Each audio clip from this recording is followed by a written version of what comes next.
আমরা দ্বিতীয় বাংলাদেশ গঠন করার স্বপ্ন দেখছি। জুলাই গণঅভ্যুত্থান আমাদের সেই সুযোগ করে দিয়েছে। পুলিশ জনগণের বন্ধু, পুলিশ বাহিনীকে সেই ইমেজ প্রতিষ্ঠা করতে হবে। এটা কঠিন হলেও এটাই ন্যায্য, এটাই আমাদের করতে হবে। প্রথমবারের মতো এবার পুলিশ সপ্তাহে ধর্মীয় নেতা, সাংবাদিক ও বিভিন্ন সম্প্রদায়ের নেতাদের সঙ্গে বৈঠক অনুষ্ঠিত হবে বলে আমি জানতে পারলাম। এই বৈঠকে পুলিশের উপর জনসাধারণের প্রত্যাশা নিয়ে আলোচনা হবে। আমার প্রত্যাশা হলো এটি যেন চলমান থাকে। প্রতি বছর পুলিশ সপ্তাহে যেন এই ধরনের বৈঠক অনুষ্ঠিত হয়, আর যেন পুলিশ সপ্তাহের জন্য অপেক্ষাও করতে না হয়।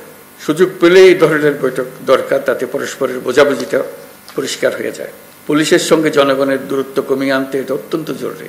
আমরা একটা ন্যায্যতার ভিত্তিতে গঠিত একটি বৈষম্যমুক্ত গণতান্ত্রিক বাংলাদেশ নির্মাণের স্বপ্ন দেখছি। আমরা দ্বিতীয় বাংলাদেশ গঠন করার স্বপ্ন দেখছি। জুলাই গণঅভ্যুত্থান আমাদের সেই সুযোগ করে দিয়েছে।